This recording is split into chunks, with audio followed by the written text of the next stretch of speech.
Si Ryoma, 11 taong gulang, ay nagising mula sa tulog. Kasama niya sa bahay ang 1,000 slimes. Isang slime ang tumalon sa kanyang kondongan at pinahaplos niya ito. Pagkatapos, nagpakain siya ng ilang uod at biglang dumating ang green slimes gamit ang malagkit na sinulid para hulihin at lunukin ang pagkain. Tinitingnan niya ang kanyang yellow slimes na kumakain ng mga buto at sa kanya pinakain ng poisonous purple slimes gamit ang mga damo. Ang mga transparent slimes ay kumakain ng dumi at naglilinis, habang ang yellow slimes naman ay scavengers na kumakain ng basura. Pagkatapos, lumabas siya sa gubat para sa kanyang araw-araw na gawain. Biglang may narinig siyang ingay at may napansing grupo ng mga lalaki at isa sa kanila ay nasaktan. Tinawag niya ang mga ito, ngunit may isang lalaki ang humugot ng espada at nagtanong, "Sino ka?" Kinuha ni Ryoma ang isang bote at sinabi, "May gamot ako." Sinubukan ng lalaki ang gamot, inamoy, at saka sinabi sa iba, "Ito ay gamot." Ibinalo nila sa bibig ng sugat ang lalaki at tuloy-tuloy siyang bumangon. Sabi ni Ryoma, "Pwede kayong magpahinga sa bahay ko hanggang gumaling siya." Sinundan siya ng grupo at nagtataka kung ano ang ginagawa niya sa gubat. Biglang lumitaw ang mga deadly slimes. Nang makita ito, naghanda silang lahat para umatake, pero tumakbo si Ryoma at pinigilan sila. Hindi sila kaaway, paliwanag niya. "Yun ba ang mga alaga mo?" Tanong ng yellow guy. "Oo," sagot ni Ryoma, pinoprotektahan ng kanyang slimes. Nagbalik na sa mga espada ang mga lalaki at humingi ng tawad. Nagpatuloy silang maglakad. Saka ko rin natutunan ng pag-aalaga ng slime noon, sabi ng isang lalaki. Narating nila ang dead end at nagbukas si Ryoma ng magic barrier para makapasok sa kanyang bahay. Namangha ang grupo sa pagtatago ng bahay. "Pumasok kayo," iniaya niya habang nagpapahinga ang mga bisita. "Ang ganda ng bahay mo, Ryoma," sabi ng isa. Binigyan niya sila ng kahon na puno ng gamot na ginawa niya at humingi ng kaunting tubig na hawak ng kanyang slimes. Nagpakilala si Ryoma habang nag-uusap silang lahat. "Ako si Reinhardt, ruler ng Jamel Duke," sabi ng yellow guy. Nabigla si Ryoma na nakilala ang isang duke at yumuko, pero agad namang tumayo nang sabihin, "Huwag kayong yumuko, utang ko sa inyo ang tulong ninyo." "I'm Camel, isang mage," sabi ng isa. "I'm Zip, scout," dagdag ng isa pa. "Salamat sa pagtulong, Hughes," sabi ng isang puting lalaki. "I'm Jill, swordsman," sabi ng isa pa. Sinabi ni Reinhardt na nasaktan si Hughes dahil sa isang oso sa gubat at nagtaka kung paano alam ni Ryoma ang maraming magic sa murang edad. "Natutunan ko ito sa aking lolo't lola," paliwanag ni Ryoma. Nakikinig sila ng mabuti. "Nasaan sila ngayon?" tanong ni Reinhardt. "Namatay sila 3 taon na ang nakalipas at sinabihan akong pumunta sa ibang village. Dahil outsider ako, hindi ako gusto ng villagers, kaya nag-iisa ako," sagot ni Ryoma. "Nagtataka pa rin ako kung paano ka nakaligtas ng 3 taon. Sabi ni Reinhardt. "Pwede nating i-check sa crystal ball kung kriminal siya," sabi ni Camel. Sabi ni Ryoma, "Sige," at nang hawakan niya, bomlo ito. "Ibig sabihin, hindi ka kriminal," sabi ni Camel at umalis para maghanda ng hapunan. "Ang crystal na ito rin ay nagpapakita ng kakayahan ng isang tao," sabi ni Camel. "Ano ang sinasabi nito tungkol sa batang ito?" tanong ni Jill. Tiningnan ni Reinhardt ang crystal at napansin ang mataas na tolerance ni Ryoma sa sakit. "Kailangan natin siyang bantayan," sabi niya. Kinabukasan, sabi ni Hughes, "Ipinaglaban mo ang buhay ko." Ngumiti si Ryoma habang nag-uusap, ngunit natapon ang inumin niya. "Dito, inumin mo itong gamot para mawala ang kahinaan mo," sabi ni Ryoma. "Ano? Ang sama ng amoy." Agad silang nagkatipon, at may creepy smile ang grupo habang sinasabing, "Inumin mo, inaalala ka namin." Pilitin ni Camel na inumin ni Ryoma ang gamot. Ramdam niya ang Cap-A-ton. Ngunit sinabi ng lalaki, "Ryoma, ako ang bodyguard ng Duke. Kung kailangan mo ng tulong, tawagin mo lang ako." Sabi ni Ryoma, "Sige," at iwinave niya sila habang umaalis ang grupo. Ngayon, iniisip niya, baka ginawa ko lang yung kwento tungkol sa lolo. Sunod, makikita natin ang flashback sa isang office building kung saan nakatayo ang isang lalaki sa harap ng kanyang boss na sumisigaw sa kanya.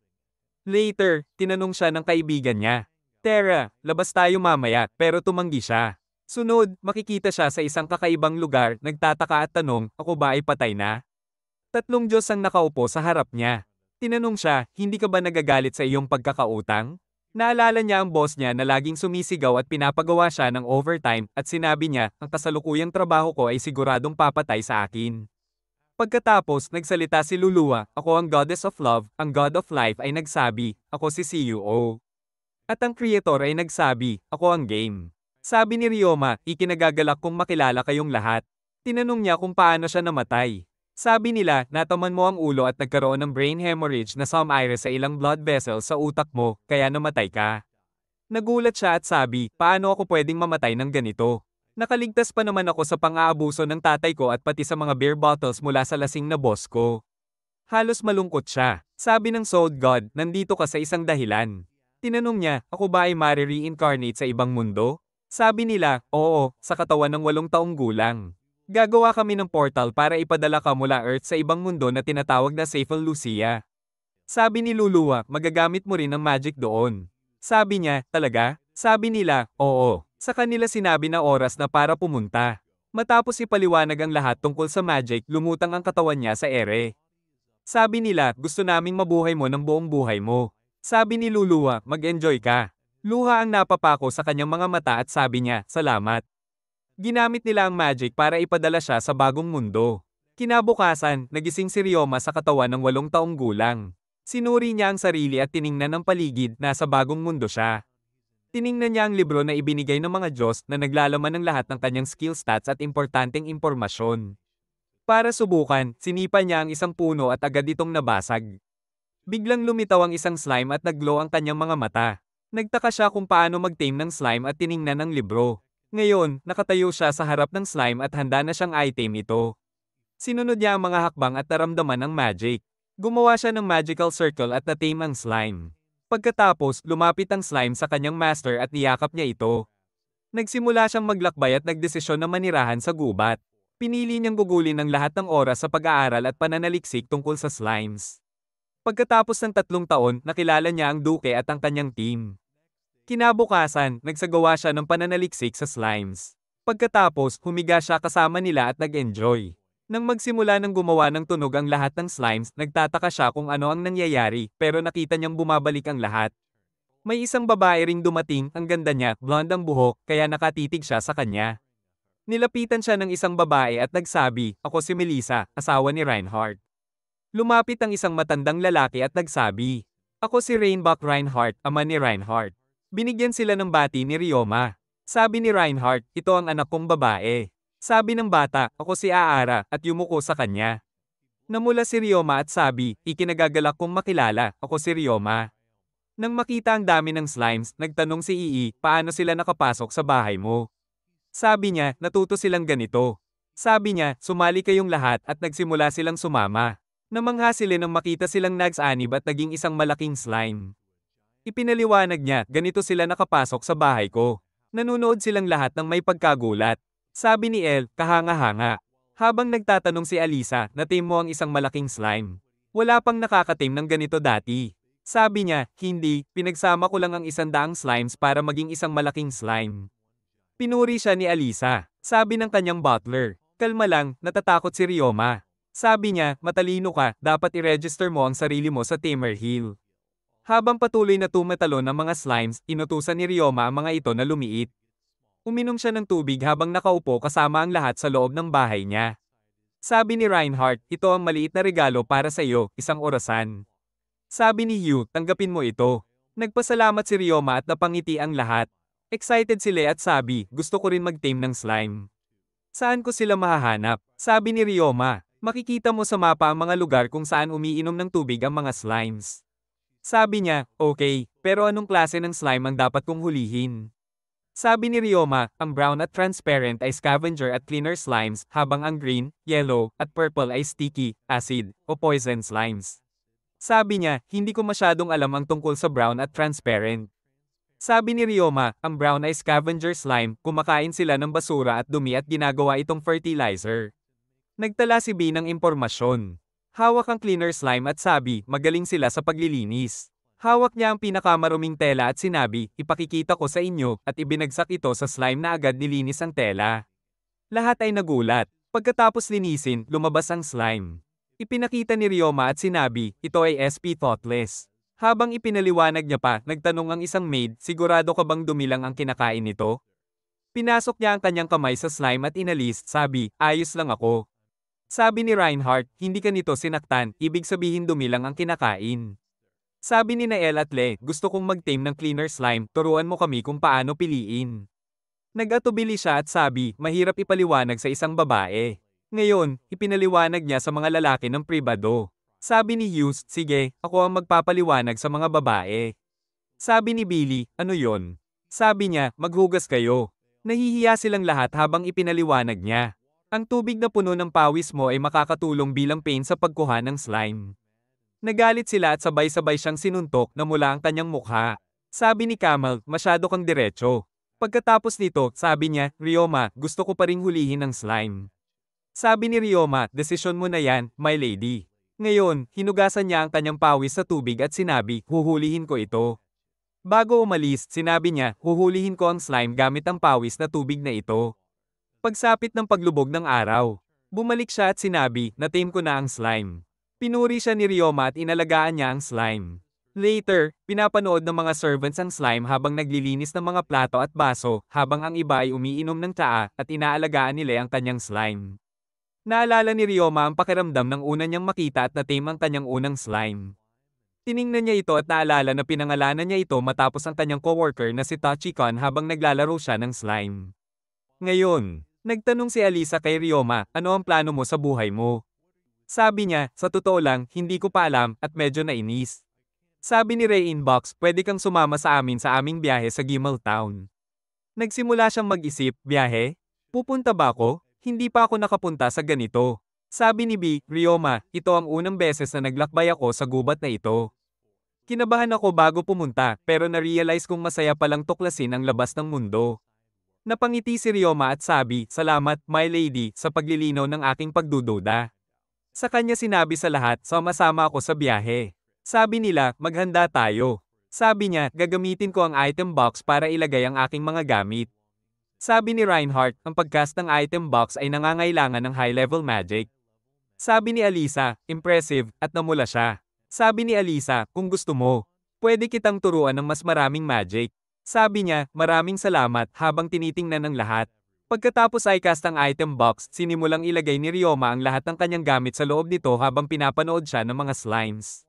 Nang matapos, sabi niya, oras na para mag-empake. Sunod, makikita siya na nakatayo sa harap ng Statue of the Gods. Sabi niya, uumpisahan ko na ang aking unang paglalakbay sa mundong ito. Excited na ako. Kinabukasan, matapos linisin ang bahay. Tumayo siya sa labas at sabi, oras na para umalis at itinatago ang bahay. Sabi ni Alisa, nagsisimula na ang paglalakbay. Sabi niya, oo, at naglakad patungo sa kanila. Pagkatapos, nagcast ng magic si Sebas at lumabas ang mga kabayo. Nagsimula na ang kanilang paglalakbay. Sa daan, sabi ni Reinhardt, may lahat ng magic element ka, pero ang may lahat ng element ay hindi nasusunod ang master nito. Sabi niya, oo. Pinag-usapan nila ang kanyang magic skills habang lumilipas ang araw. Pagdating ng gabi, nag-set up sila ng camp. Tumayo si Ryoma sa gilid at tiningnan ang kanyang mga slimes. Sa pagdating ng gabi, natulog siya ng maayos. Kinabukasan, habang naglalakbay, umulan. Sabi nila, hindi karaniwan ang ulan sa panahong ito. Samantala, nabasa ang mga slime sa ulan. Sabi ni Melissa, ang lamig, at binigyan siya ni Sebas ng kumot. Biglang nahulog si Bill sa ibabaw ni Ryoma habang biglang huminto ang mga kabayo. Tanong ni Reinhardt, may problema ba sa labas? Sa labas, nakita nilang ganap na nabara ang daan dahil sa landslide. Sabi niya, kailangan nating linisin gamit ang earth magic. Nagcast ng spell si Ryoma, kumuha ng raincoat at isinusuot. Sabi nila, punong-puno ka ng sorpresa. Sabi niya, ako na ang uuna, at umalis. Una, gumawa siya ng shield para harangan ang ulan na ikinamangha ng lahat. Sabi ni Jill, ang galing mo, Ryoma. Sabi niya, linisin natin ang daan. Ginamit niya ang magic para gawing blocks ang lupa at mga bato. Ipinasa sa slimes na ipinasa pa sa iba hanggang sa malinis ang daan. Pagkatapos, sabi ni Ryoma, pwede na tayong dumaan. Lumapit si Alisa at niyakap siya, sabi, magaling, Ryoma, habang pinapanood sila ng lahat. Nagpatuloy sila sa paglalakbay at sabi ni Ryoma, excited na akong marating ang unang town. Sunod, makikita ang Gimel Town. Pumasok si Ryoma sa kanyang kwarto, tiningnan ang kanyang mga slimes at binuksan ang bintana para tanawin ang paligid. Sumama rin ang mga slime sa kanya para panoorin ang tanawin. Kinabukasan, naglakad silang lahat patungo sa simbahan dahil kailangan ni Ryoma ng ID na tinatawag na status board. Pagdating doon, sabi ng isang nun, makukuha mo ito sa baptism room. Kasama siya nito, ibinigay sa kanya ang board kasama ang mga instruksyon. Inilagay niya ang board sa pedestal at hinalikan ng kristal. Sa susunod na sandali, napadpad siya sa isang maliwanag na lugar kung saan sinalubong siya ng mga Diyos. Bati niya sila at nagtaka, namatay ba ako ulit? Umupo siya kasama nila at sabi, masaya akong hindi ako patay. Sabi ni Luluwa, ipapadala ka namin pabalik. Tinanong niya, bakit nandito ulit ako? Sabi nila, bibigyan ka namin ng bagong skill na tinatawag na Oracle. Sa pamamagitan nito, makakakonekta ka sa amin kahit kailan mo gusto. Sabi niya, sige. Pinuri siya ng mga Diyos sa paggawa ng scavenger at cleaner slimes. Naisip niya, kaya hindi pa naririnig ni Reinhardt at ng iba ang tungkol sa mga ito. Sabi ni Dan, ang mga slimes na ginawa ko noon ay hindi nakapag-evolve sa bagong species, pero nabigyan mo sila ng tamang kapaligiran para mag-evolve. Sabi ni Ryoma sa kanila tungkol sa kanyang pagkikita kay Reinhardt at sa kanyang pamilya. Sabi nila, ang mga naunang tao mula sa Earth na na-transfer dito ay naging mahusay na tamer at nakamit ang maraming bagay. Pagkatapos, nagpakasal siya sa mga Jamel ancestors ni Reinhardt. Dito nagsimula ang tinatawag na pamilya ni Reinhardt bilang family of tamers. Nakikinig siya ng mabuti habang sinasabi nila na tila minana nila ang dugo ng kanyang mga ninuno ng malakas. Sa kanila sinabi na noong una silang na-transfer sa mundong ito, isang stereotypical na atako ang nakamit ang malakas na magical powers. Sa kabutihang palad, masyado siyang mahiyain para gumawa ng masama pero talagang nag-alala sila hanggang sa araw na siya ay namatay. Sabi nila, ikaw ay kawili-wili. Gumawa ng mga desisyon ng maayos, sundin ang tama, at ibigay sa amin ang walang katapusang aliw. Nagpasalamat si Ryoma. Sabi ni Luluwa, panahon na para bumalik ka. Tinanong niya, handa na ba ako? Sabi ni Luluwa, oo, at ang iba pang Diyos ay nagbigay rin ng kanilang mga blessings. Sabi nila, makikita ka namin muli. Masaya niyang sabi, see you soon. Pagbalik niya, wala ni isa sa kanila ang nagsabi na i-check ang status board. Sabi ng isa, itago mo ang status mo, pangalan lang ang ilalabas. May naghihintay sa kanya habang lumalabas siya, tumakbo patungo sa kanya at sabi, welcome back, Mr. Ryoma. Sabi ni Ranok, napakataas ng iyong kakayahan kumpara sa ibang bata ng iyong edad. Kapag nalaman ng maling tao, baka gamitin ka nila. Sabi ni Alisa, oo, kailangan mong itago ang kakayahan mo. Sabi niya, mag-iingat ako. Tahimik siyang tiningnan, saka sinabi ni Alisa, nais ko sanang malaman, magkano ang magic capacity mo? Sabi niya, sa tingin ko, 178,000. Sabi niya, sa ganyang kapasidad, kahanga-hanga. Kayang-kaya mong gamitin ang magic ng madali, pero hindi ko magagawa yon. Tinanong niya siya, ano ang capacity mo? Na may upset na mukha. Sabi niya, 200,000. Namangha siya at sabi, 200,000. Mas mataas pa ito kaysa sa akin. Sabi niya, paano mo nagagamit ng tama ang magic? Sabi niya, kailangan mong maglaro gamit ang magic. Sabi ng iba, ang paglalaro ng magic ay tunog na kawili-wili. Ngayon, inilagay niya ang slime niya sa ulo at sinabi kay Ryoma, turuan mo ako. Naisip niya, ituturo ko sa kanya, hindi naman mahirap. Kinabukasan, nakaupo si Ryoma sa loob ng cart na nagdadala sa kanila sa Tamer Guild. Magre-register na siya bilang Tamer. Pagdating nila sa labas, nag-usap sila tungkol sa ranggo ng tamer na nakadepende sa lakas ng beast na kaya nilang kontrolin at mahirap makakuha ng mataas na ranggo para kay Ryoma bilang slime tamer. Sabi ni Rainbow, punta tayo sa Adventurer Guild. Tinanong niya, bakit doon? Sabi ni Reinhardt, magaling ka sa combat skills, iyon ang pinakamainam para sa iyo. Sunod, makikita ang Adventurer Guild at handa na si Ryoma sa mga tests. Tiningnan niya ng balik at nagpasalamat habang sabi ni Elise, good luck. Dumating ang examiner na may intimidating na hitsura at nagtanong, handa ka na ba sa tests? Sabi niya, oo, pangalan ko Ryoma. Ikinagagalak kitang makilala. Nagwink si Rainbow sa examiner. Sinabi ng examiner kay Ryoma na una niyang ishoot ang target. Naisip ni Ryoma, kailangan kong makamit ang inaasahan ng lahat saka kinuha ang arrow at tinire sa target. Patuloy niyang tinutukan at tinamaan ng 5 targets isa-isa. Namangha ang lahat dahil perpekto ang kanyang pag-shot. Sabi ng examiner, impressive. Masaya sila at sabi, kahanga-hanga, di ba? Sabi ng servant, ito ang exceptional skills ni Ryoma. Sabi niya, oo. Sinabi ng susunod na examiner na kailangan niyang barilin ang target na lalabas mula sa kabilang gilid. Dinisenyo ito ng adventurer na si Kango na may magical weapon na shotgun. Naisip ni Ryoma, posibleng baril ito na binili ng isang tao dito. Kinuha niya ang arrow at sinundan ang whistle ng examiner. Nagsimula nang lumabas ang flying targets at tuloy-tuloy niyang tinamaan ang lahat ng perpekto. Sabi ni Roar, ang konsentrasyon niya ay kamangha-mangha. Ngayon, ang huling 4 na targets ay dumating ng mabilis at sabay-sabay niyang tinamaan ang lahat. Biglang lumabas ang examiner na may hawak na kutsilyo at umatake sa kanya pero nahuli niya ito at umatras. Nag-summon siya ng magic needle at naghanda sa pag-atake pero hinarang siya ng examiner at sabi, tapos na ang test. Lumapag siya sa harap nito. Sabi ng examiner, impressive work, Ryoma, master ng Adventurer Guild. Pagkatapos nito, sinabi niya sa lahat na pumasa si Ryoma sa test. Tumakbo sila para batiin siya at nagpasalamat siya. Sunod, makikita siya sa loob ng guild kung saan ibinigay ni Wargan ang registration pass. Sabi nito, impressive ang iyong skills pero hindi kita mabibigyan ng mataas na ranggo. Mababa kasi ito sa iba at may uumpisa mo sa Ouija bago umakyat sa tuktok. Kinabukasan, sa loob ng guild, nagtanong siya tungkol sa trabaho. Sabi ng receptionist, pwede kang tumingin sa G-rank job sa board. Tiningnan niya ito at nabasa ang mga trabaho tulad ng paglilinis ng toilet o bahay. Pagbalik niya sa kwarto, sinabi niya sa kanyang mga slimes na magkasya sa box dahil may trabaho sila ngayon. Sabi niya, umalis na ako. Sabi ni Elise, good day, at iwinave niya ang lahat bago pumunta sa kanyang unang trabaho. Kumatok siya sa pinto at naghintay. Nang bumukas, namangha siya nang makita si Kat Becken. Sabi nito, dito ka para maglinis? Biglang naamoy ng mga slimes ang amoy ng basura sa loob at handa na silang maglinis. Nagsimulang umiyak ang batang babae at humawak sa kanyang mga kamay, sabi, salamat sa pagpunta, nahirapan akong gawin ito mag-isa. Nalaman niya na ang lupa sa ilalim ng trash dump ay hindi matatag at bumagsak ang buong tapunan na nagwasak ng pader ng bahay. Una, pumunta siya sa dumping area para linisin ito. Nakita niya ang dami ng basura at binuksan ang box para pakawalan ang kanyang mga slimes. Sinabi niya sa scavenger slime na lumaki muli at pagkatapos ay utusan itong hatiin. Naghiwa-hiwalay ito sa maraming maliliit na slimes at nagsimulang maglinis. Pagkatapos, dinala niya ang mga ito sa bahay ng babae at nagsimulang maglinis doon.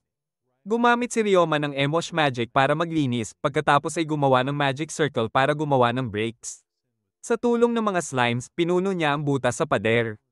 Pagkalipas ng ilang oras, nakatayo siya sa harap ng pader habang puno na ito at tumatalon sa tuwa ang mga slimes. Nang tiningnan nito ni Mia, namangha siya, malinis at kuminang ang lahat. Tinanong siya ni Ryoma kung ano ang tingin niya at nagsimulang umiyak. Lumapit siya sa kanya, sabi, salamat. Sa susunod na sandali, masaya siyang kumaway at pinuri ang kanyang trabaho. Naisip niya, hindi ko inasahan na magiging ganito siya kasaya. Sabi niya, pwede ka bang kumanta dito? Nang matapos ang trabaho, sabi ni Mia, syempre, at nagsimula siyang kumanta, Meow, sobrang saya ko. Pagkatapos, kumaway siya pabalik sa kanya habang umaalis. Pagbalik sa guild, nagtanong ang receptionist, natapos mo na ba ang trabaho sa kalahating araw lang? Tiningnan niya ang trabaho ni Ryoma at pinuri siya. Ibinigay niya ang reward, at sabi ni Ryoma, hindi naman ito marami. Sabi ng receptionist, nagbigay si Mia ng eksaktong instructions, masaya siya sa trabaho mo. Habang nagpapatuloy ang usapan, tinawag siya ng guildmaster. Pag-upo nila, nagtanong si Ryoma, bakit niyo ako tinawag? Sabi ng guildmaster, paano mo nagawa yon? Hindi ko inakala na may makakalinis ng bahay na yon. Sabi ni Ryoma, tinutulungan ako ng mga slimes. Sabi ng guildmaster, may isa pa akong task para sa'yo. Sabi ni Ryoma, alam ko, paglilinis ng communal toilet. Sabi ng guildmaster, dati, ang communal toilet duty ay ibinibigay sa mga tao sa slum, pero gumawa ang gobyerno ng mga pekeng dahilan na hindi nagsusumikap ang mga tao sa slum. Ginawa ng gobyerno ang pekeng dahilan para bawasan ang sahod ng mga tao, kaya ayaw na nilang magtrabaho sa isang exploitative na lugar. Naalala ni Ryoma ang dati niyang trabaho at sabi, naiintindihan ko ang sitwasyon. Handa na akong gawin ang trabahong ito, pero ipapaalam ko muna kay Duke Reinhardt ang buong sitwasyon. Sabi ni Wargan, sige, umaasa ako sa'yo. Sa mansyon ni Duke, ikinwento ni Ryoma ang lahat habang nakaupo kasama ang lahat. Tumawag si Reinhardt kay Sebas at sinabi, may nagaganap na embezzlement, imbestigahan mo. Nakikinig ng mabuti si Ryoma. Sabi ni Alisa, ang pag-hire para linisin ang communal toilet ay para magbigay ng trabaho. Sabi ni Reeboks, aayusin namin ang sitwasyong ito. Sabi ni Ryoma, gagawin ko ang paglilinis. Sabi ni Elise, good luck, Mr. Ryoma. Sunod, makikita siya sa labas ng communal toilet.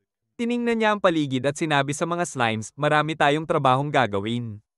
Sa pamamagitan ng magic circle, kinuha niya ang gloves, sapatos, at ginamit ang isang slime bilang helmet, sabi, handa na ako. Tumayo siya sa harap ng pinto at binuksan ito. Inutusan niya ang kanyang mga slimes na pumasok at magsimulang maglinis. Ginamit niya ang Emosh Magic para linisin ang paligid at Lightning Magic para disinfect, kaya kuminang at malinis ang lahat. Pagkatapos ng paglilinis, sabi niya, magaling. Gawin natin ang natitirang bahagi. Hati-hatiin ang mga slimes dahil marami pang trabaho. Biglang napansin ni Ryoma ang isang bagay. Tiningnan niya pataas at sabi, dito naipon ang aking asma. Tumakbo siya sa guild para magbigay ng impormasyon pero nakita ang pamilya ni Reinhardt doon. Ipinagbigay alam niya, naipon ang aking asma dito pero mabuti na lang at hindi ito lumabas sa lugar.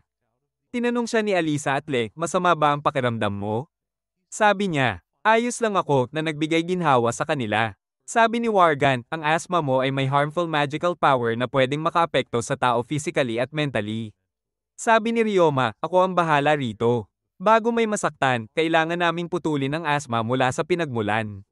Sabi ni Wargan, mag-iisa kang maglilinis? Sabi ni Elise, hindi ba delikado yon para kay Ryoma?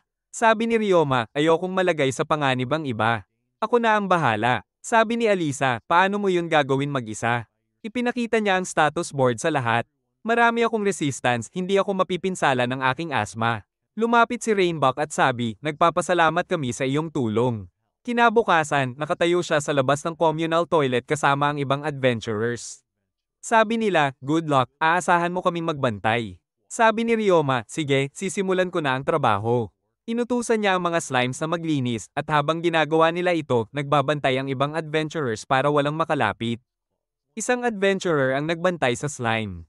At ang isa naman ay sabi, huwag magpabeya.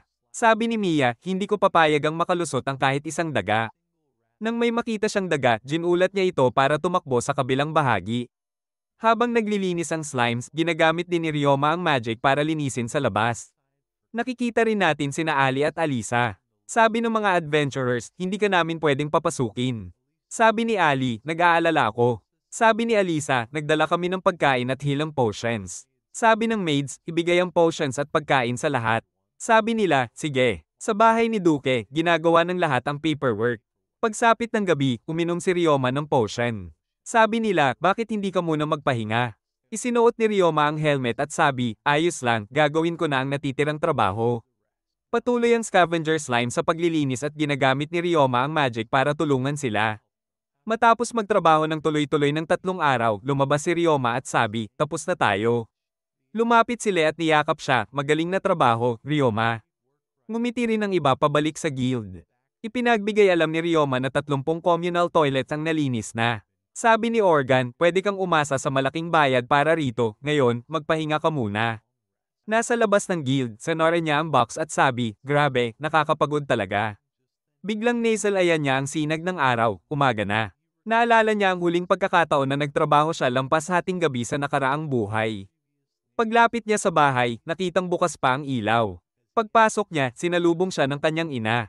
Naalala niya kung paano lagi siyang hinihintay ng ina niya, pero nang mamatay ang kanyang ina, nalungkot siya pero hindi umiiyak. Nang bumalik siya sa bahay dati, wala nang naghihintay sa kanya at naramdaman niya ang kalungkutan. Sa kasalukuyan, pagpasok niya sa pintuan, sinalubong siya ng lahat at kumikislap ang kanyang mga mata. Sabi ni Sebas, ihahatid ko ang box mo, at kinuha ito. Umiiyak siya habang sabi ni Eli, anong nangyari, Ryoma? Sabi niya, naalala ko ang aking pamilya noon, naghihintay sa akin pauwi. Hinawakan siya ni Alisa mula sa likod. Sabi niya, ayos lang ako. Sabi niya, huwag kang mag-alala. Mas malakas ang iyak niya at hinawakan ni Eli ang kanyang kamay, kami rin ang pamilya mo. Pinaalalahanan siya ng lahat habang naaalala ang mukha ng kanyang mabait na ina. Pagdating ng gabi, sabi ni El, good night, Ryoma, see you tomorrow. Sabi niya, good night, at humiga sa kama kasama ang kanyang mga slimes. Kinabukasan, binasag ni Eli ang itlog kasama ang ham at isinara ang takip. Isa pang maid ang naglabas ng baked buns habang ang isa ay tinikman ang sabaw. Pagkatapos, nilagay ni Alisa ang gulay sa plato. Sabi ni Sebas, gisingin ba natin si Ryoma? Sabi ni Ali, oo. Please, umupo silang lahat para sa agahan. Sabi ni Ryoma, Ali, gumising ng maaga para magluto kasama ang iba. Sabi niya, oo, kaya turuan mo rin ako paano maglaro gamit ang magic na naalala niyang hiningi rin noong nakaraang beses. Sabi ni Ryoma, sige, Ali. Tinanong niya, kaya mo bang magluto ng breakfast? Sabi niya, oo. Sabi ni Rar, masarap, di ba? Sabi ni Ryoma, oo, masarap. Salamat. Sabi ni Hua, ganitong breakfast madali lang gawin, gumawa ka pa. Napangiti siya. Sabi ni Sebas, gusto mo bang matuto ng iba pang magic? Sabi ni Ryoma, oo, attack magic. Sabi ni Camel, ituturo ko sa iyo kinabukasan. Kinabukasan, nakatayo si Ryoma at ang iba sa lupa. Sabi niya, sige, simulan natin. Naisip ni Ryoma ang isang bagay at sabi, panoorin niyo ito habang lumilikha ng darkness. Sabi niya, tingnan niyo. Sabi nila, ang ganda. Habang lumilikha siya ng maliit na fire flower sa loob nito. Sabi niya, ganito dapat maglaro gamit ang magic. Sunod, sabi niya, ipakikita ko sa inyo ang water magic. Lumilikha siya ng bubbly water at sabi, breeze, bubbles, start. Lumabas ang bubbles at sa ilang sandali, kumalat ito na ikinatuwa ni Le. Sabi nila, ang interesting naman. Sinubukan niya naman gawin ni Le ang bubbly water. Sabi ni Ryoma, breeze. Lumabas ang bubbles pero pumapasok at nasa Syra tulad ng kay Ryoma. Sabi niya, imahinasyon mo, parang slimes. Na-imagine niya ang sticky slimes at nakalikha siya ng bubbly water na hindi nasa Syra. Lumilikha si Ryoma ng bubble ball at itinaon sa Alisa, saka ipinasa nito. Nagsimula silang maglaro gamit ang isa't isa. Habang ipinapasa ni Camel ang bubble ball, huli ni Ryoma ito at pinuno ng tubig. Sinimulang kontrolin ito sa hangin at sabi, pwede mong baguhin ang hugis ng tubig. Lumilikha siya ng isda at namangha ang lahat. Lumapit si Billy at sabi, gusto ko pang maglaro gamit ang magic at ngumiti si Ryoma. Nagsimula siyang maglaro gamit ang bubble magic habang sabi ni Camel. Ituturo ko sa iyo ang fire magic. Lumilikha siya ng fire arrow at itinaon, saka si Ryoma gumawa ng mas malaking fire arrow kaysa kay Camel. Sunod, gumawa siya ng water shot at tinira ito. Sabi ni Camel, mabilis kang matuto. Sinubukan niya ang iba't ibang arrows at bullets, pati na rin ice shield at firewalls bilang defensive magic. Ang ice shield na ginawa niya ay hindi nabasag kahit na atake ni Camel. Sabi ni Camel, itinuro ko na sa iyo ang lahat, wala nang kulang. Sabi ni Sebas, nasubukan mo na ba ang space magic? Sabi ni Ryoma, pwede akong mag-teleport at ipinakita ito ng mabilis.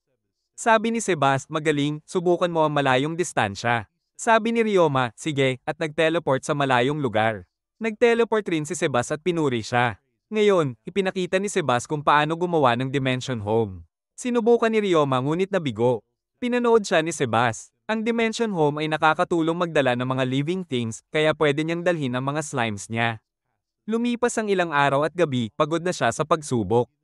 Muling sinubukan at sa wakas, nagtagumpay siya. Sabi ni Sebas, good work, Ryoma. Sabi niya, ngayon pwede ko nang dalhin ang aking slimes. Sabi ni Sebas, bumalik na tayo, at nag-teleport sila. Kinabukasan, dinala sila ni Cardigan sa training ground. Sabi niya kay Ryoma, mag-aaral ako sa Royal Capital soon. Sabi ni Alisa, kailangan kong matuto ng marami. Tiningnan siya ni Ryoma ng bahagyang malungkot dahil aalis siya. Pagdating doon, inilabas ni Ryoma ang mga slimes muna, saka pumasok sa minahan kasama ang iba para sa quest habang nagmamasid sina Reinhardt at iba pa. Sinabi ng iba, susuriin natin kung gaano kalakas ang mga monster sa loob ng minahan at aayusin sila. Sabi ng leader, mag-ingat kayong lahat. Sabi nila, yes sir. Nakaramdam siya ng kakaiba at pinahinto ang lahat. Lumabas ang mga preying mantis na mabilis dumami. Inutusan nila sila na asikasuhin ito bilang kanyang test. Tumayo siya at hinarap ang monster, ginamit ang ice arrow pero nabigo. Sa isa pang arrow attack, agad niyang napatay ito. Sabi ni Camel, nice work, mas maging accurate lang sa susunod. Sabi niya, opo. Habang pinapakain ng slimes ang patay na monster, biglang lumitaw ang buong army ng monsters. Sabi ni Ryoma, ako na ang bahala, hawak ang dagger sa magkabilang kamay at tumakbo sa mga monsters, pinapatay isa-isa. Patuloy siyang nakipaglaban hanggang sa mapatay ang huling monster. Pinuri siya ng H, alam ko na ang kakayahan mo. Lumipas ang ilang sandali at sabi nila, bumalik na tayo. Biglang nakita nila ang isang bagay, oh, metal slime yon, huhuliin ko. Tumakbo siya, ginamit ang ice shield at nahuli ang slime. Sabi niya, para ito sa iyo, Mr. Ryoma. Sabi niya, salamat, at inalagaan niya ito. Pagbalik, sinabi ni Rainbow na may cave bat sa ibang bahagi ng minahan. Habang pinapanood ni Ryoma ang mga slimes na naglalaro, sabi niya sa metal slime, kumakain ka ba ng metal? Gumawa siya ng magic circle at inilagay sa paligid ang lupa na may iron. Ginamit ang magic para gawing bakal at kinuha ito. Sabi ng iba, palagi kang may surpresa para sa amin. Sabi niya, kinuha ko lang ang bakal mula sa lupa. Sabi ni Ali, ang ganda, parang salamin. Sunod na eksena, nasa labas sila ng trading company. Ipinakita ni Ryoma kung paano niya ginagawa ang bakal gamit ang magic. Sinuri ng may-ari at sabi, tunay kang alchemist. Sabi ni Reeboks, sige, deal na yon. Ibebenta ang item ni Ryoma pero dapat maging sikreto dahil 11 taong gulang pa lamang siya. Sabi ni Reinhardt, ang lahat ng kita ay mapupunta kay Ryoma. Sabi ni Ryoma, hindi. Sabi ni Alisa, tanggapin mo na. Sabi ni Elise, sa'yo ito. Naramdaman ni Ryoma ang emosyon at nagpasalamat sa lahat. Iniisip niya, ang bait ng mga tao na ito, masaya ako. Kinabukasan sa guild, sabi ni Wargan, tinawag ko kayong lahat dahil may bagong trabaho para sa inyo, hunting monsters sa abandoned mineshafts. Nagsimulang magdiskusyon ng grupo. Sabi ni Organ, magsisimula tayo bukas ng umaga. Sabi nila, oo, handa na kami. Mukhang determinado si Ryoma para sa bagong quest na ito. Kinabukasan, pinapanood ni Eli ang mga slimes na ibinubuhos ang kanilang poisonous fluid sa mga plato. Tinanong ni Eli, anong ginagawa mo? Sabi ni Ryoma, time test ko kung resistant ang metal slime sa poison. Sabi niya, walang epekto sa poison. Pinanood niya ng mabuti habang ginagawa ito. Ang green slime ay wala ring epekto. Pero ang acidic poison ay nagpapapanginig sa slime. Pagkatapos, nagsimulang maglaro si Ryoma kasama ang slime at ipinasa ito kay Eli. Habang naglalaro, may narinig silang tumatawag ang kanyang mga fellow adventurers, tara na. Sabi ni Ryoma, oo, darating na ako. Tinulungan siya nila na isuot ang kanyang damit habang pumapasok ang mga slime sa dimension home na ginawa niya. Sa susunod na eksena, narating na nila ang labas ng mineshaft. Isang babae ang nagbigay ng impormasyon tungkol sa mga uri ng monster na maaari nilang makaharap sa loob. Sabi ng leader, huwag kayong pababayaan ang inyong guard habang nakikipaglaban. Pumasok sila sa mina, sinusundan ng mga slime si Ryoma. Pinuri siya ng iba sa pag-promote sa F-rank matapos ang paglilinis ng mga toilet. Nang makita ang dalawang ruta ng shaft, sabi nila, doon tayo pupunta, at naghiwa-hiwalay. Habang naglalakad, tinanong ni Mia, ilan ang slimes mo? Sabi ni Ryoma, 72, 28 sticky slimes. Namangha sila. Sabi niya, 21 acid, 32 poison, 3,033 scavenger, isang metal slime, at ilang ordinary, kabuuan, 4,310 slimes. Sabi nila, nakakamangha. Sabi ni Anona, pwede mo bang ituon ang pansin sa mga flying monsters habang nakikipaglaban? Ikaw lang ang may alam ng attack magic dito. Sabi ni Ryoma, oo, naiintindihan ko. Biglang kumislap ang mga mata ng monsters at nag-alerto si Mia sa lahat. Lumitaw ang mga monsters. Sabi ng leader, simula na ang monster hunt. Pagkatapos patayin ng mga ito, pinakain ng slimes ang mga patay na katawan. Sabi ni Mia, hindi sila challenge. Biglang naamoy ni Will ang isang bagay at sinabi ni Mia, may grupo ng cave bats sa unahan. Sabi niya, nakakainis. Sabi ni Miss, may paraan ba para ma-wipe sila lahat ng sabay? Sabi ni Ryoma, oo, gagamitin ko ang sound bomb. Sabi ni Celia, sound bomb? Hindi ko pa narinig yun. Sabi ni Ryoma, panoorin niyo lang.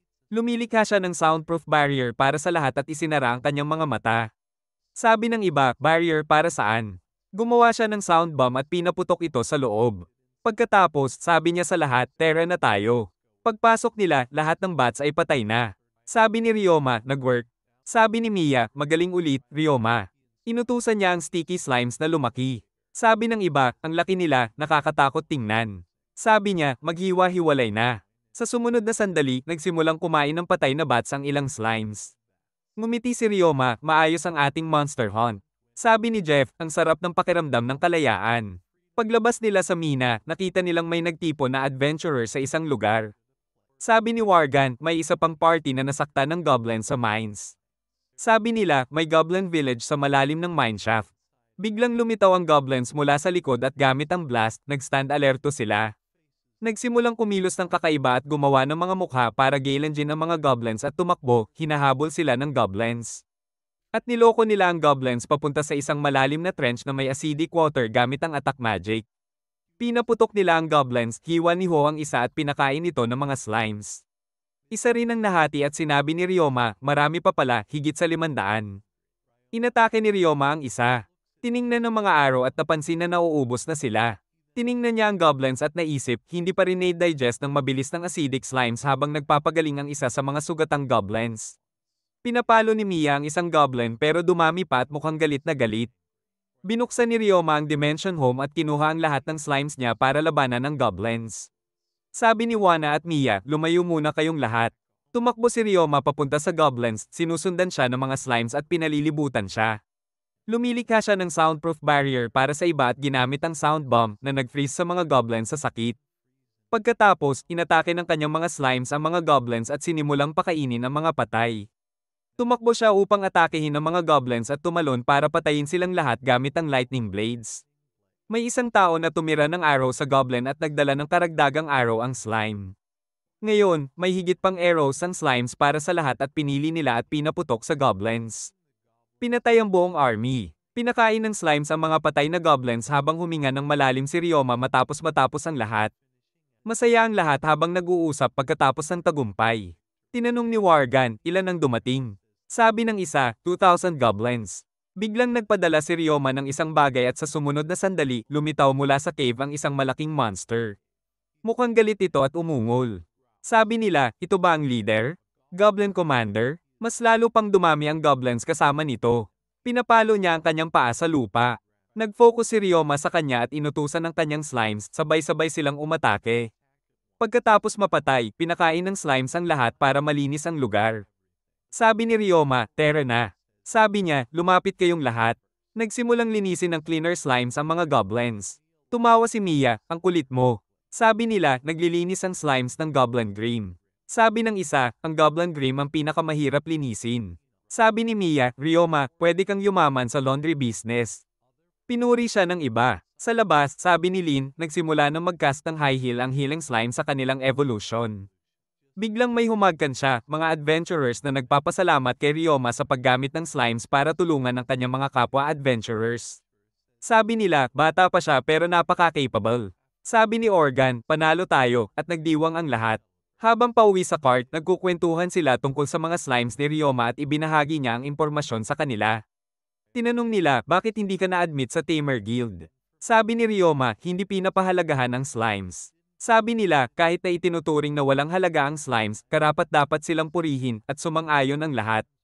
Pagkatapos, sinabi ni Ryoma kay Jeff, magpahinga ka, ako na ang magdala ng cart. Sabi niya, ayos lang, magpahinga ka kasama ng iba. Sabi ni Ryoma, ako na ang bahala. Pinuri siya ni Jeff, magaling ang ginawa mo.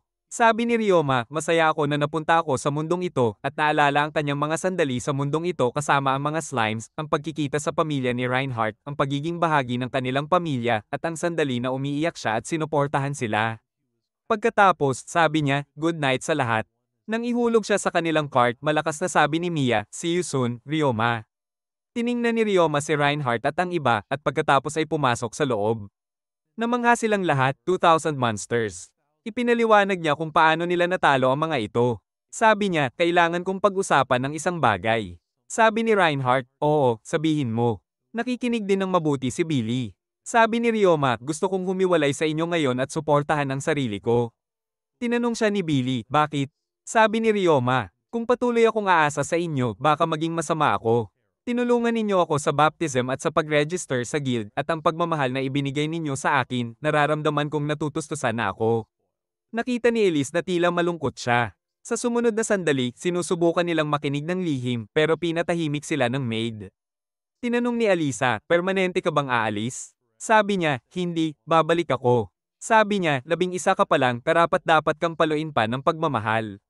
Sabi ni Reinhardt, tara na, Alisa, napag-usapan na natin ito. Tinanong nila kung bakit. Ipinaliwanag nila, dahil sa sipag at tiyaga mo sa trabaho, alam naming darating ang araw na gusto mong humiwalay, kaya gusto naming magtakda ng ilang kondisyon. Una, mag-update ka sa amin regularly sa pamamagitan ng liham. Pangalawa, bisitahin mo kami paminsan-minsan para ipakita na maayos ka. Pangatlo, kung may mangyari, huwag kang mag-atubiling humingi ng tulong. Sabi ni Ryoma, sige. Sabi ni Elise, Mr. Ryoma. Nalulungkot akong palayain ka, pero iginagalang ko ang desisyon mo. Pinipilit kong magkita tayo sa loob ng 3 taon. Pagkatapos ng 3 taon ng school, may long vacation ako, pwede tayong magkita. Sabi niya, sige. Sabi ni Elise, tandaan mo ito, huwag kalimutan. Sabi ni Alisa, mananatili ka sa amin hanggang sa matapos ka sa bayan na ito. Bago pa makasagot si Ryoma, smug na sabi niya, desisyon na iyon. Sabi ng lahat, Ryoma, manatili ka. Sabi niya, pero sobra akong umaasa. Hinawakan siya ni Alisa at sabi, naiintindihan mo ba? Sabi niya, oo. Tinanong niya, hanggang kailan? Sabi niya, hanggang sa frog outbreak matapos. Sabi ni Ranbo, gagamitin ang organs nila sa paggawa ng gamot pero ang totoong target namin ay ang lemur bird na darating sa parehong oras.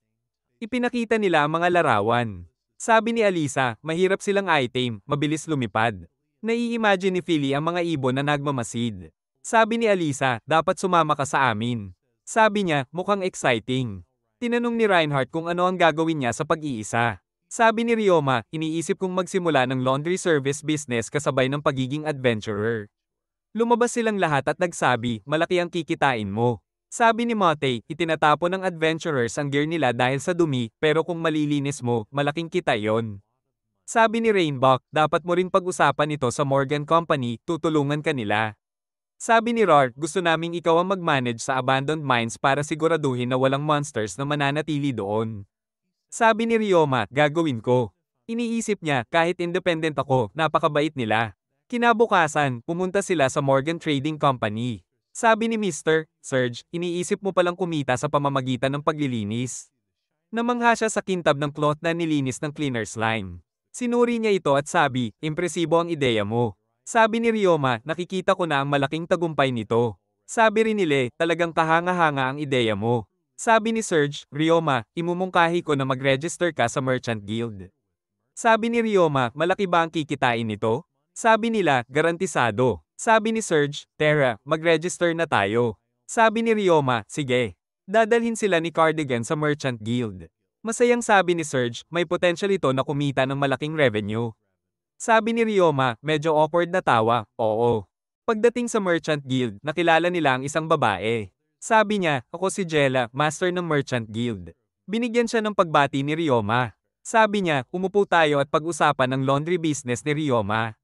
Tiningnan niya ang slime at sabi, Ryoma, gusto ko ang paraan ng pag-iisip mo. Sabi ni Al, mukhang gusto niya ang ideya. Tumawa si Lela, oo, gusto ko ito, at inilagay ang registration form, Tara, mag-register na tayo. Pagkatapos, inilagay niya ang record book sa mesa at ipinakita kung saan sila pwedeng magsimula ng trabaho. Pagdating sa area, sabi ni Ryoma, wow, medyo malaki ito. Tiningnan niya ang mapa ng lugar at sabi, magandang spot ito, malapit sa industrial area, adventurer guild, at residential area. Kailangan lang linisin at itayo ang shop. Sabi niya kay Serge, sige, gusto kong bilhin ang lugar na ito. Sabi ni Serge, tutulungan kita sa paperwork, syempre kukunin ko rin ang commission. Gusto ko ring ipahiram ang aking mga empleyado para sa management dahil halata sa mukha mo ang emosyon mo. Sabi ni Ryoma, talaga? Hindi ko kaya? Sabi ni Serge, oo, hindi ka pa handa para sa management sa kasalukuyan. Sabi ni Ryoma, sige, ipahiram ko ang iyong mga empleyado. Nagkamay sila at ngumiti si Eli. Ginamit ni Ryoma ang acidic slimes para matuno ang abandoned building at ang scavenger slimes para kainin ang overgrown weeds. Pagkaayos ng lupa, gumawa siya ng mapa para sa shop at sa tulong ng mga slimes, sinimulan ng pagtatayo gamit ang mga blocks. Gamit ang pavement magic, ginawa niya ang foundation. Sabi niya, okay, tapos na ang foundation at sinuri kung matibay. Nagsimulang magtayo ang slimes at ikinabat ang mga haligi gamit ang kanilang fluid. Pagkatapos ng outer structure, tumulong ang iba sa loob.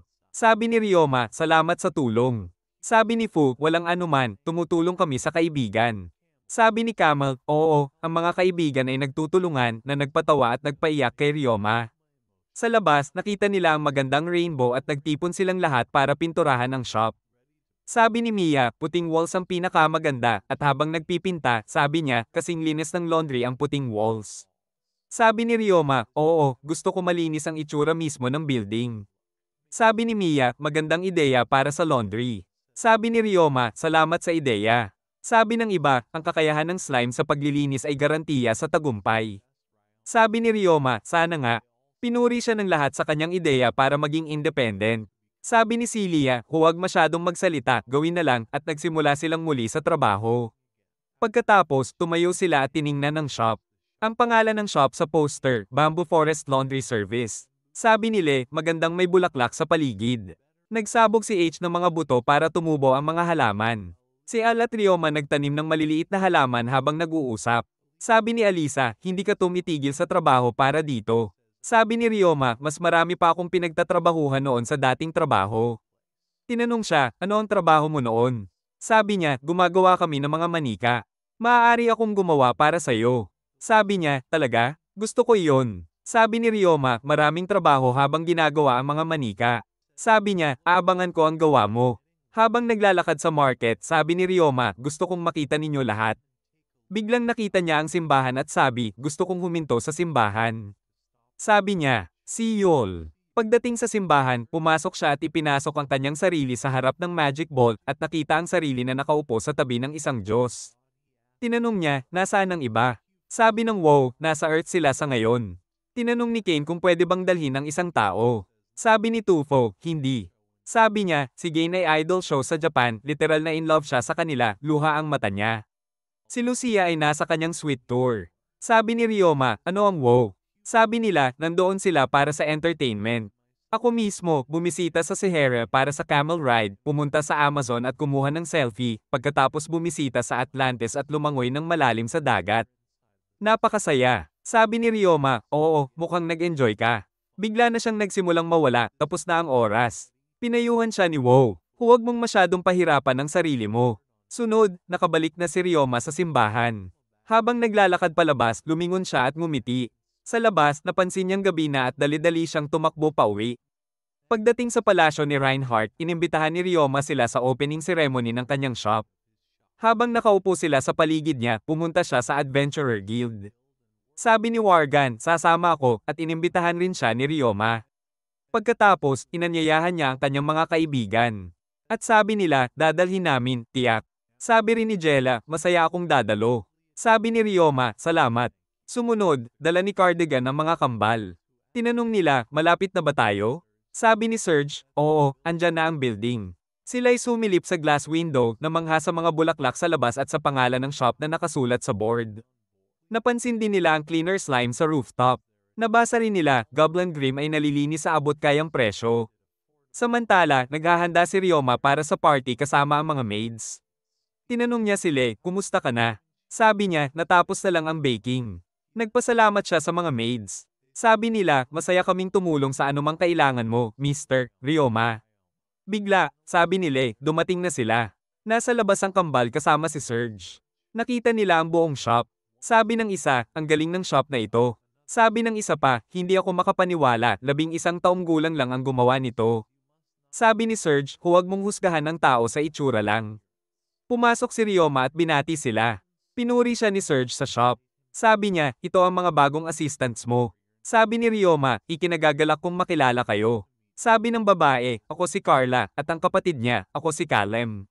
Sabi ni Serge, nagsilbi sila bilang sub-manager sa aking kumpanya, tiwala akong sila ang pinakamahusay na makakatulong sa iyo. Sabi ni Al, ang galing. Sabi ni Ryoma, sundan ninyo ako, ipapakita ko ang proseso ng trabaho sa shop. Una, hihilingin ninyo sa customer na ilagay ang kanilang laundry sa sako. Narito ang presyo para sa iba't ibang sukat mula small hanggang large. Pagkatapos, bibigyan ninyo sila ng claim check. Sabi nila, okay. Sabi niya, ito naman ang room para sa cleaner slime. Dito ilalagay ang laundry. Tinanong niya, may tanong ba kayo bago tayo magpatuloy? Sabi ni Carla, sinabihan kami na kumakain ng grim ang slimes at nililinis ito. Sabi ni Callum, paano namin patutuyuin ang laundry pagkatapos linisin? Sa sumunod na sandali, inilagay niya ang maruming tela sa slime, nilinis ito at itinapon sa mesa. Pindutin ng metal slime para matanggal ang crease. Namangha sila. Inayos ng sticky slimes ang tela at inilagay sa isang compartment. Sabi ni Ryoma, ganito ang proseso. Pagkatapos, ilalagay natin sa sako at ibabalik sa customer. Habang nililinis ng slime ang isa pang tela, sabi niya, tinatawag natin itong laundry pero walang tubig. Sabi nila, kaya kumakain lang pala ang slime ng Grim. Lumabas sila at iniisip ni Ryoma. Iniisip nila ba na hindi sapat ang trabaho? Mukhang magaling silang mga business people. Sabi niya sa kanila sa labas, ikaw ang mauunang manirahan dito, pili ka ng kahit anong kwarto. Biglang dumating ang lahat para sa opening ceremony. Sabi niya, narito na ang lahat, tulungan ninyo ako sa party. Sabi nila, sige. Sunod, nakikita natin na nagkakatuwaan ang lahat sa loob, masasarap na pagkain sa mesa, at nagdadala ng inumin ang mga slimes. Nag-serve rin si Callum ng drinks. Sabi ni Mia, miyaw, habang kumakain. Inabot nila ang inumin kay Ryoma, at medyo nag-atubili siya habang nakikita na pinapanood siya ng lahat sa speech na nagpapaalala sa kanya ng office speech noon na walang nakikinig. Sabi ni Ryoma, salamat sa inyong lahat sa pagdating. Hindi ko ito magagawa nang wala ang tulong ninyo. Nagsimulang umiyak si Nia. Roma, ang laki mo na ngayon. Masaya ang lahat habang nag-e-enjoy sa inumin, nag-toast sila at nagsimulang uminom. Sabi ni Reinhardt, congratulations, Roma. Sabi ni Le, natutuwa ako para sa'yo. Nagdadala ng mas maraming inumin ang slimes. Sabi ni Mia, mas maraming pagkain, please. Pinagmamasdan ng kambal ang lahat. Inihanda ng metal slime ang sabaw para sa lahat. Nakikipagtalo si Wo sa matandang babae gaya ng dati habang nag-e-enjoy si Mia sa pagkain kasama si Jeff. Tinanong si Wo, ano sa tingin mo ang negosyo ni Ryoma? Sabi niya, sa tingin ko, magiging maayos ito.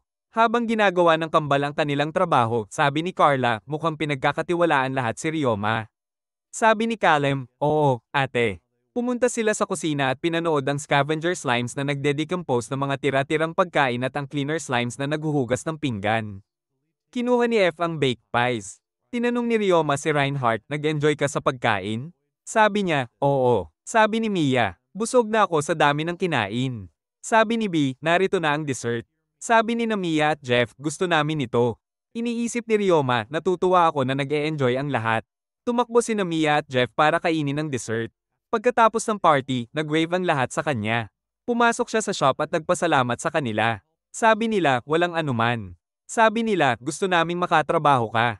Sabi niya, sige. Sabi nila, una, duda kami dahil 11 ka lang pero nawala lahat ng duda matapos naming makita ang ginagawa mo. Sabi niya, natutuwa ako na magtatrabaho tayo ng magkakasama, mukhang eksperto kayo. Sabi niya, pakisama lang sa akin ng normal, hindi ako noble.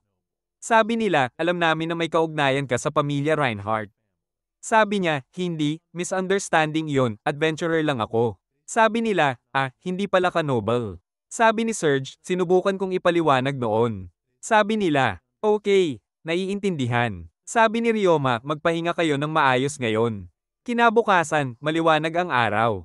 Tinutulungan ng slimes ang pag-aalaga sa hardin. Nagtatanong si Ma kung magkakaroon ba ng customer habang nagdidilig siya kasama si Elle.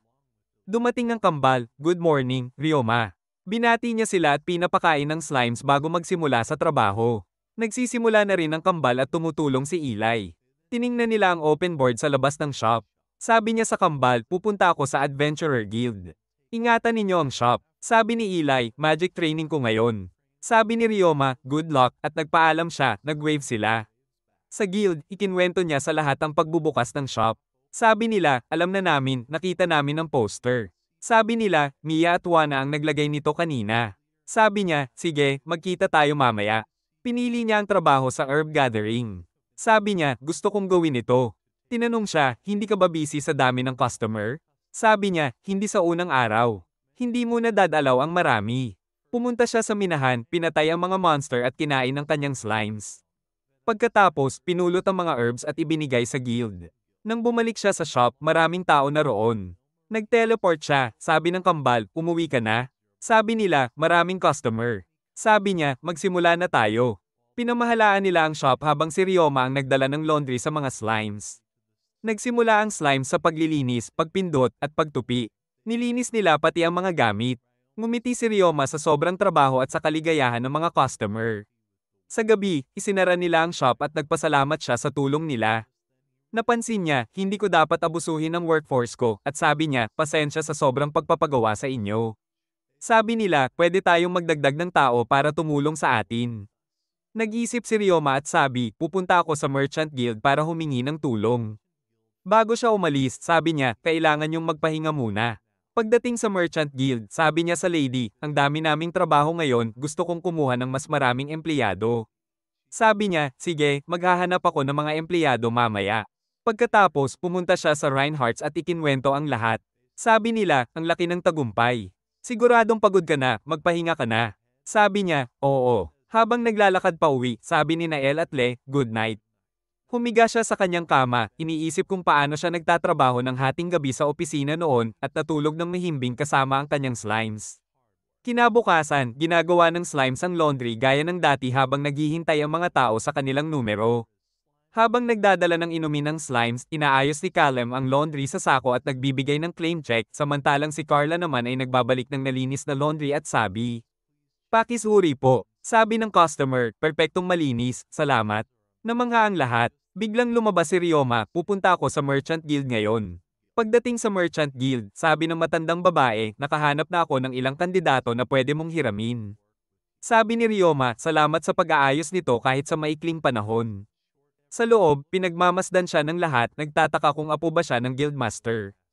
Nagpakilala si Ryoma, ako ang may-ari ng laundry service. Lahat ay namangha, talaga. Bata lang siya. Sabi niya sa kanila, naghahanap kami ng staff na makakakomunikasyon sa customer at makakapagdala ng items. Kasama rin ng mga slime sa trabaho. Nag-usap-usap ang iba, nag-aalala kung dapat ba nilang tanggapin ang trabahong ito o iniisip nila na katawa-tawa ito. Sabi ni Ryoma, kung ayaw niyo magtrabaho sa akin, pwede kayong umalis. Habang sinasabi niya ito, nagsimulang umalis ang ilan. Sino ba ang magtatrabaho sa isang bata? Naiwan ng guildmaster na nakikiramay sa kanya. Isa namang lalaki gamit ang cane at isang babae na may hair ornament ang nanatili. Sabi ni Ryoma, ihihinala kung wala kayong problema sa pagtatrabaho sa akin. Tumango silang pareho. Sabi ni Ryoma, pwede niyo bang sabihin ang pangalan ninyo? Sabi ng lalaki, ito ang anak ko, si Ling, at ako si Faye. Sabi niya, may isang problema lang, nabali ang binti ko. Naiisip ni Ryoma, siguro kayang ayusin ng healing slime yon. Sabi niya, walang problema. Tinanong nila kung saan pwede silang manirahan habang nagtatrabaho. Sabi ni Ryoma, may dormitory kami para sa aming empleyado, pero may tanong ako, ano ang mga armas na iyon? Sabi ni Faye, dating kami ay assassins. Sabi ni Ryoma, assassins? Sabi nila, umalis na kami sa trabahong iyon. Sabi ng guildmaster, huwag kayong mag-alala, lagi kong tinitingnan ang sino mang inirerekomenda ko sa trabaho mismo. Sabi ni Faye, nawala rin ang master namin sa digmaan sa aming bansa. Sabi ni Ryoma, bakit? Sabi ni Faye, oo, kaya iniwan namin ang trabaho at naghahanap ng bagong hanap buhay dito. Sabi nila, nagulat kami na nakita mo kami, espesyal ka ba? Naiisip ni Ryoma, hindi ko maipapaliwanag kung paano ako na-transfer mula sa Earth. Lumapit siya sa kanila, ako ang mag-hire sa inyo. Sabi ni Lee, magtratrabaho ako ng mabuti. Sabi ni Ryoma, kung may mangyari, pwede ba kayong maging bodyguard namin? Sabi nila, bodyguard, naiintindihan, madali lang. Sabi ni Ryoma, excited akong makatrabaho kayo, at nag-shake hands sila. Sabi ng lady, magtrabaho kayo ng mabuti at tigilan yung dalhin ang armas palagi. Sabi ni Lee, bahagi ito ng katawan namin. Sabi ng lady, dapat mo nang bitawan ang dating habit ng assassin na nagpaiyak ng konti. Sabi ni Ryoma, bakit hindi niyo sinabi sa akin noon? Sabi ng lady, gusto ko lang subukan kayo. Pagdating nila sa shop, tanong nila, ito na ba ang shop mo? Sabi ni Ryoma, oo. Sabi ni Faye, sige, magsimula na tayo. Sabi niya, bakit? Sabi ni Ryoma, kaya ko naman dalhin ang laundry pero huwag kayong magpakapagod ng sobra. Binuksan niya ang pinto at sabi, nandito na ako. Ipinakilala niya sina Faye at Lee. Sabi ni Callum at Carla, maligayang pagdating. Sabi ni Faye, excited na akong magtrabaho dito. Sabi ni Lee, ako rin. Sabi ni Ryoma, Faye, tulungan mo ang reception. Lee, sa laundry ka naman. Agad pumunta si Faye sa reception at nakipag-ugnayan sa mga customer habang si Lee naman ay namangha, wow, may mga slimes talaga na naglilinis. Habang naglilinis at pinipiga ng mga slimes ang mga damit, sabi niya, hi, ako si Lee. Mula ngayon, magtatrabaho tayo ng magkasama. Kinuha niya ang mga natapos na laundry at inilabas. Ngayon, gabi na at nagsara na ang shop. Sabi ni Ryoma, magaling ang trabaho ninyo lahat. Marami tayong customer ngayon. Masayang tumatalon ang mga slimes. Sabi niya, I calculate natin ang sales para ngayon at sumama kayo sa akin. Matapos kunin ni Faye ang bandage, binuksan ni Ryoma ang Dimension Home at inilabas ang dalawang slimes. Sabi ni Lee, iba ang kulay ng slimes na ito. Sabi ni Ryoma, ito ang healing slimes. Nagsimulang gamutin ng mga slimes ang binti ni Faye. Pagkatapos, bumaba sila at nakatayo na si Faye. Sabi niya, talagang gumaling ito. Hindi na masakit. Tumalon-talon siya at nagpasalamat kay Ryoma. Sabi ni Ryoma, gusto kong siguraduhin na komportable ang mga empleyado sa trabaho. Naiyak si Lee sa tuwa at pinipisil ang kamay ni Ryoma bilang pasasalamat. Sabi ni Faye, gastos na gasto ako sa pagpapagaling ng binti ko dati pero hindi gumana at sumuko na ako. Sabi ni Lee, oo, pero dahil sa iyo, gumaling siya ngayon. Sabi ni Ryoma, naiintindihan ko. Pagkatapos, ipinakita niya ang showroom sa kanila, pwede ninyong gamitin ito. Sabi ni Lee, ang room ay fully furnished at maganda. Pagbalik nila, sabi ni Carla, ito ang sales natin ngayon. Sabi ni Callum, mas marami pa kaysa kahapon. Sabi ni Ryoma, wow, talaga? Sabi nila, dapat ka na mag-isip ng bagong branch sa ibang lungsod. Sabi ni Ryoma, maaga pa para dyan. Sabi nila, hindi masama na magplano ng maaga. Sabi ni Ryoma, sige, gagawin ko. Sabi niya, Faye at Lee, kayo rin ay magiging bodyguard namin. Isama nyo ito sa calculation ng sahod nyo. Masayang niyakap nila siya at nagpasalamat. Pagkatapos, nakilala niya si Le, gusto kong tumulong sa'yo pero kailangan kong matutunan ang magic. Sabi ni Ryoma, huwag kang mag-alala, kumuha na ako ng mas maraming tao. Sabi ni Le, magpupursige ako at kumaway siya habang umaalis. Ngayon, maraming customer sa shop habang ang mga slimes ay naglilinis. Nagbabalik si Carla ng nalinis na laundry sa mga customer. Masipag sila sa pagdala ng laundry kasama ang tulong ng slimes. Samantala, nagbibake si Ryoma ng pizza para sa kanila. Ilagay niya sa oven pagkatapos ay hinain sa kanila. Sabi nila, salamat sa pagkain, manager. Masaya silang kumakain at nagtatrabaho sa shifts. Sabi ni Isima at ng iba, ang linis na nagagawa ng slimes, kamangha-mangha. Habang nililinis ng slimes ang cream mula sa pagkain. Sabi ni Ryoma, pwede kayong bumalik kahit kailan. Ngayon gabi na, matapos ang trabaho, tinanong ni Ryoma, kumusta ang sales natin? Sabi nila, 1.5 times ang kahapon. Tumingin siya sa report, sabi ni Lee, napaka-wonderful ng tagumpay. Sabi ni Ryoma, dapat kumuha pa ako ng mas maraming tao. Sabi nila, oo, kailangan mo. Sabi niya, gusto kong kumuha ng coke. Sabi nila, bakit coke? Sabi ni Ryoma, para sa kapakanan ng mga empleyado. Gusto kong kumain sila ng maayos at maging komportable sa trabaho. Sabi ni Faye, sa ibang lugar. Hindi nila tinatrato ng maayos ang empleyado. Sabi ni Callum, napaka-thoughtful mo sa kung paano tratuhin ang mga empleyado. Gabi na, kaya sabi ni Ryoma, pupunta ako sa Merchant Guild para humingi ng tulong. Pagdating niya doon, sabi niya, dito ako para sa panibagong hire. Gusto ko ng 3 empleyado at 1 cook. Sabi ng guild master, cook? Interesting yan. Expert cook siguradong magpapasarap ng pagkain. Hahanapin ko ang kandidato. Sabi ni Ryoma, salamat. Kinabukasan, dumating ang 3 babae. Sabi nila, ang young mo pala. Sabi ni Ryoma, oo, ako ang manager. Ipinakilala nila ang kanilang sarili, Bamboo Forest Laundry Service, sina Fop, Maria, at Jane. Biglang sumalita ang isa pang babae, ako si Selma, cook. Nagtrabaho ako sa isang inn. Sabi ng isa, tahimik siya pero eksperto sa pagluluto. Nagkasundo silang lahat na magtrabaho kay Ryoma at sabay-sabay na sinabi, salamat sa pag-hire sa amin. Sabi ng guildmaster habang hinahaplos si Ryoma sa balikat kung maganda ang takbo ng negosyo. Isipin mong magbukas ng branch. Sabi ni Ryoma, sige, pag-usapan natin. Kinabukasan, tumutulong ang mga slime habang naglilinis siya ng shop. Habang abala sa laundry service, si Selma ay nagluluto para sa lahat at tinutulungan siya ng slime na dalhin ang pagkain sa mga empleyado. Pagkatapos, nagdidilig si Ryoma ng kanyang mga halaman. Sabi niya, parang dumarami na talaga ang customers natin. Dumating si B kasama ang kanyang pamilya. Sabi ni Ryan Hart, ayos ka lang ba? Sabi ni B, oo, tama. Bigla niyang napansin sila at masayang kumaway.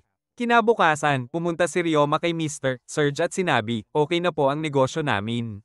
Sabi ni Serge, tinawag kita para sa panibagong business opportunity. Gusto naming mag-deliver ka ng maraming waterproof fabric. Sabi ni Ryoma, bakit po? Sabi ni Serge, malapit na ang GR Frog outbreak season. Ginagamit ang balat nila sa armor at may mahalagang gamot sa organs nila. Maghuhunt ang adventurers, kaya perfecto ang waterproof fabric para sa gear nila. Sabi ni Ryoma, gagawa ako agad niyan. Kinabukasan, may slime na kumakain sa Lee. Tinitingnan niya ito at tanong, ano ang kinakain niya? Sabi ni Ryoma, iron powder yan. Baka maging metal slime siya kapag nak-ain na. Sabi niya, so, gagawa ka rin ng waterproof fabric sa mina? Pwede ba akong sumama? Sabi ni Ryoma, sige, walang problema. Ngumiti si Eli at sabay silang pumasok sa mina.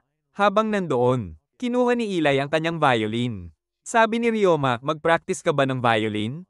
Sabi ni Eli, oo, hanggang sa gusto ko. Dumating ang mga lemur birds sa lawa. Sabi niya, musika ang susi para matame sila kasi nakikinig sila sa kanta. Sabi ni Ryoma, hindi ko alam yan. Sinimulang tumugtog ni Eli ang violin. Lumapit ang mga slime at nakinig kasama ni Ryoma. Habang tumutugtog, sumasayaw ang mga slime sa magandang musika. Sabi ni Ryoma, sige, balik na tayo sa trabaho. Tumulong ang mga slime sa pag-aayos ng damit at paghahalo ng sticky fluid. Pagkatapos ng trabaho, pinakinggan niya si Eli habang nawala sa musika. Pagkatapos, nagpahinga sila. Sabi ni Ryoma, gawa tayo ng manika. Sabi ni Eli, talaga? Sabi ni Ryoma, oo. Gamit ang magic, ginawa niyang break ang isang bato. Namangha si Eli. Pinutol pa niya ito para mabigyan ng hugis ang manika.